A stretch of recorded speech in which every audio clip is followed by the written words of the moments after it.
Hello friends, आप सभी को नमस्कार। ये भारतीय इतिहास, आधुनिक भारत के इतिहास से संबंधित वीडियो है, जिसमें पिछली वीडियो हमने देखे थे, आगे ही देखेंगे। आज देखते हैं खिलाफत आंदोलन से। देखो, वो है आंदोलन जिसमें हिंदू मुस्लिम एकता का वास्तविक रूप प्रतिबिंबित हुआ था, वो था खिलाफत आंदोलन में। गांधी जी को सावधान किया था कि वे मुस्लिम धार्मिक नेताओं और उनके अनुयायियों के कट्टरपन को प्रोत्साहित न करें। तो ये बोला था मुस्लिम मोहम्मद अली जिन्ना ने। 1919 में अखिल भारतीय खिलाफत सम्मेलन का अध्यक्ष किसे चुना गया था? गांधी जी को चुना गया था। भारतीय नेता जिसने खिलाफत आंदोलन का समर्थन नहीं किया था वो मदन मोहन मालवीय थे, उन्होंने समर्थन नहीं किया था। खिलाफत आंदोलन का परिणाम क्या हुआ था? हिंदू मुस्लिम मतभेदों में कमी आई थी। खिलाफत आंदोलन के दौरान हाजिक उल मुल्क की पदवी किसने त्याग दी थी? हकीम अजमल खां ने त्याग दी थी। आगे देखते हैं असहयोग आंदोलन। प्रारंभ में असहयोग नीति के पक्ष में नहीं थे, परंतु बाद में गांधी जी के पक्ष में हो गए। कौन थे? लाला लाजपत राय। प्रारंभ में वो असहयोग की नीति के पक्ष में नहीं थे। महात्मा गांधी जी ने 1992 1922 के में असहयोग आंदोलन को वापस ले लिया था। क्यों ले लिया था? कि चोरी चौरा में एक हिंसक घटना हो गई थी। एक वर्ष के अंतर्गत स्वराज की प्राप्ति का लक्ष्य था, असहयोग आंदोलन का था। खिलाफत आंदोलन के साथ आरंभ किया गया था, असहयोग आंदोलन इसी के साथ आरंभ किया गया था। चोरी चौरा किस जनपद में है वर्तमान में? तो ये गोरखपुर जिले में है। एक वर्ष के भीतर स्वराज की प्राप्ति का लक्ष्य किसका था? असहयोग आंदोलन का था। 1920 में नागपुर में भारतीय राष्ट्रीय कांग्रेस के अधिवेशन में असहयोग का प्रस्ताव को प्रस्तावित किया था। तो किसने किया था? सी आर दास ने किया था। महात्मा गांधी द्वारा चलाया गया प्रथम जन आंदोलन कौन सा था? असहयोग आंदोलन था। असहयोग आंदोलन के दौरान विदेशी कपड़ों को जलाया जाना एक निष्ठुर बर्बादी बताया था, रविन्द्रनाथ टैगोर ने बताया था। असहयोग आंदोलन को समर्थन दिया, परंतु इसके परिणाम को नहीं। किसने? बाल गंगाधर तिलक ने। चोरी चोरा घटना के समय महात्मा गांधी कहां पर थे? तो वो बारदौली में थे उस टाइम पर। ब्रिटिश सरकार ने महात्मा गांधी को जो उपाधि दी थी, जिसे उन्होंने असहयोग आंदोलन के दौरान वापस कर दिया था, तो कैसर ए हिंद की उपाधि को वापस कर दिया था। महात्मा गांधी के साथ वह मुसलमान जिसने बाल गंगाधर तिलक की अर्थी उठाई थी, तो वो शौकत अली थे।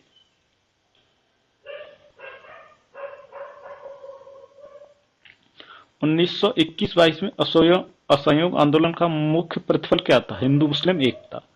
असहयोग आंदोलन के दौरान अपनी वकालत किसने छोड़ दी थी? जो चित्तरंजन दास ने। दिल्ली में 24 फरवरी 1922 को आयोजित अखिल भारतीय कांग्रेस समिति की बैठक में असहयोग आंदोलन वापस लेने के लिए गांधी जी के विरुद्ध निंदा प्रस्ताव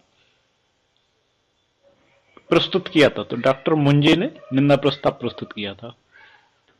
तार द्वारा महात्मा गांधी को चोरी चोरा की घटना की सूचना दी थी, किसने दी थी? दशरथ प्रसाद द्विवेदी।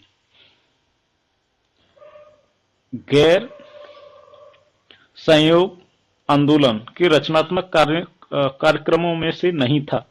रचनात्मक कार्यक्रमों में क्या नहीं था? देसी कपड़ों का बहिष्कार। ये रचनात्मक कार्य नहीं था। आजादी हमारी पहुंच के अंतर्गत है, इसे कसकर पकड़ लेना, यह कथन किसका था? गांधी जी का था। अब किसान आंदोलन एवं किसान सभाओं का गठन। तो देखते हैं, अवध में हुए एक आंदोलन का मुख्य उद्देश्य क्या था? लगान का नगद में परिवर्तन करना। जो लगान क्या था? पहले अनाज के रूप में लेते थे, अब ये बोलने लगे कि हम नगद पैसे के रूप में लगान लेंगे। 1918 में संयुक्त प्रांत किसान सभा का गठन किसने किया था? इंद्र नारायण द्विवेदी ने। कुछ संगठन है और उनसे जुड़े हुए लोग देखते हैं। भारतीय मजदूर संघ 1955 में आया था, Bharatiya Janata party.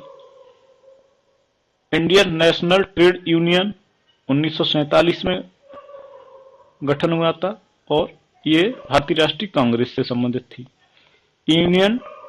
United trade union Congress 1949। ये कम्युनिस्ट पार्टी ऑफ इंडिया जो मार्क्सवादी थे उनसे संबंधित थी ये।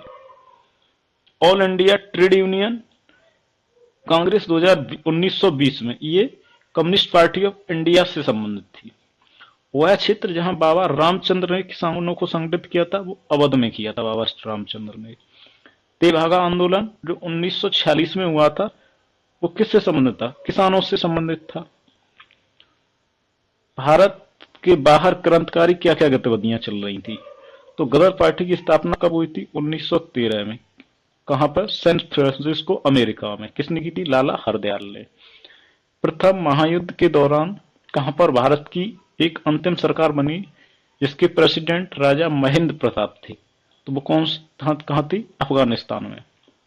गदर पार्टी के नेता कौन थे? लाला हरदयाल थे। गदर पार्टी की स्थापना संयुक्त राज्य अमेरिका में हुई थी। कामागाटा कामागाटा मारू क्या था? कनाडा की यात्रा पर निकला एक जलपूत था। संयुक्त राज्य अमेरिका में भारतीय क्रांतिकारियों द्वारा प्रकाशित किया जाने वाला पत्र गदर कितनी भाषाओं में निकलता था? तो वो 4 भाषाओं में निकाला जाता था। अब देखते हैं स्वराज पार्टी। स्वराज पार्टी का गठन से संबंधित कौन है? तो सी आर दास और मोतीलाल नेहरू। स्वराज पार्टी के गठन में शामिल हुए थे लाला लाजपत राय। महात्मा गांधी के साथ चंपारण सत्याग्रह में भाग लेने वाले सम्मिलित कौन कौन है? तो राजेंद्र प्रसाद, अनुग्रह नारायण सिंह। स्वराज पार्टी के संस्थापक थे तो सी आर दास थे। देशबंधु नाम से किसे जाना जाता है? तो चित्तरंजन दास को किस देशबंधु नाम से जाना जाता है? वर्ष 1919 में जारी किए गए दीपावली घोषणा पत्र का संबंध किससे है? तो डोमिनियन स्टेट से है दीपावली घोषणा पत्र का संबंध। स्वराज पार्टी के निर्माण के लिए कांग्रेस के अध्यक्ष पद से त्याग पत्र किसने दिया था? सी आर दास ने दे दिया था। स्वतंत्रता पूर्व भारत में कितने केंद्रीय विधानसभा में स्वराज दल का समर्थन किया था? स्वतंत्रता पूर्व भारत में किसने केंद्रीय विधानसभा में स्वराज दल का समर्थन किया था? तो मोहम्मद अली जिन्ना ने किया था। स्वराज पार्टी के संस्थापक कौन थे? M R Jayankar.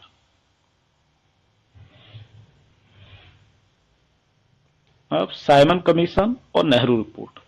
तो साइमन कमीशन ने यात्रा नहीं की थी, तो ग्वालियर की यात्रा नहीं की थी। साइमन कमीशन भारत में साइमन कमीशन के बहिष्कार का कारण क्या था? उसमें साइमन कमीशन में सभी सदस्य अंग्रेज थे। किसके सुझावों पर भारतीयों को साइमन कमीशन में बाहर रखा गया था? तो लॉर्ड इरविंग के सुझावों पर भारतीयों को बाहर रखा था। साइमन कमीशन भारत कब आया था? 1928 में आया था। 1 साल पहले आ गया था क्योंकि 1919 में जो अधिनियम आया था उसकी समीक्षा करनी थी साइमन कमीशन को, तो इसका टाइम 1929 था, लेकिन स्थितियों को देखते हुए ये 1928 में भारत में भेज दिया गया था। सर्वप्रथम भारत के लिए औपनिवेशिक स्वराज की मांग की थी तो तेज बहादुर सप्रू और जयंकर। साइमन गो बैक के नारे का निर्माण किया था यूसुफ मेहर अली ने। फरवरी 1928 में आयोजित सर्वदलीय सम्मेलन के अध्यक्ष कौन थे? Doctor M A Ansari. अब कांग्रेस का लाहौर अधिवेशन और पूर्ण स्वराज। अब ये लाहौर अधिवेशन हुआ कब था? 1929 में। जब वह वर्ष जब इंडियन नेशनल कांग्रेस ने पूर्ण स्वाधीनता को अपना लक्ष्य अंगीकृत किया था वो था लाहौर अधिवेशन जो लाहौर में हुआ था 1929 में। पूर्ण स्वराज का प्रस्ताव पारित हुआ तब भारतीय राष्ट्रीय कांग्रेस के अध्यक्ष कौन थे? तो जवाहरलाल नेहरू थे। भारतीय राष्ट्रीय कांग्रेस का अधिवेशन जिसमें संपूर्ण स्वाधीनता की शपथ ली गई थी तो लाहौर अधिवेशन 1929। 1929 के कांग्रेस लाहौर अधिवेशन में पारित संकल्प में शामिल नहीं था, अस्पृश्यता शामिल नहीं था। 31 दिसंबर 1929 को अर्धरात्रि भारतीय राष्ट्रध्वज को फहराया था, जवाहरलाल नेहरू ने फहराया था। 1929 में लाहौर में राष्ट्रीय कांग्रेस सत्र की अध्यक्षता की थी, जवाहरलाल नेहरू ने की थी। अब नेक्स्ट देखते हैं सबने अवज्ञा आंदोलन एवं दांडी मार्च। वह विदेशी पत्रकार जिसने दर्शना सॉल्ट वर्क्स पर सत्याग्रह के बारे में समाचार दिए वो थे बेब मिलर। इससे दांडी मार्च शुरू हुई थी 12 मार्च 1930 को। नमक सत्याग्रह के समय गांधी जी को गिरफ्तार हो जाने के बाद आंदोलन के नेता के रूप में उनका स्थान लिया था अब्बास तैयब जी ने। महात्मा गांधी दर्शना नमक गोदाम पर कांग्रेस कार्यकर्ताओं के धाबे के समय कहाँ थे? तो यरबदा जेल में थे। वह आंदोलन जिसमें भाग लेने के लिए आचार्य विनोबा भावे प्रथम बार गिरफ्तार हुए थे तो सविनय अवज्ञा आंदोलन था। सत्य के विरुद्ध अधिकार की इस लड़ाई में मैं विश्व की सहानुभूति चाहता हूं, यह कथन किसका था? गांधी जी का था दांडी मार्च, दांडी यात्रा के दौरान। वह प्रांत जिसके सत्याग्रहियों की संख्या महात्मा गांधी की दांडी कूच में सर्वाधिक थी तो वो थी गुजरात। महात्मा गांधी ने दांडी यात्रा किस आदर्श वाक्य के साथ आरंभ की थी? अंत तक लड़ो। क्या था? अंत तक लड़ो। भारतीय इतिहास की तिथि में 6 अप्रैल 1930 जाना जाता है महात्मा गांधी द्वारा दांडी मार्च के लिए। गांधी जी की दांडी मार्च प्रारंभ हुई थी नमक कानून तोड़ने के लिए। वानर सेना और मंजरी सेना का संबंध किससे? सविनय अवज्ञा आंदोलन से। ये बहुत इंपॉर्टेंट है। गांधी जी की यात्रा से संबंधित दांडी स्थित है, अभी दांडी कहाँ है? नवसारी जिले में स्थित है। Thank you friends. वीडियो अच्छा लगा हो तो वीडियो को शेयर कीजिए। अभी तक चैनल को सब्सक्राइब नहीं किया तो चैनल को सब्सक्राइब कीजिए। मिलते हैं नेक्स्ट वीडियो में। धन्यवाद।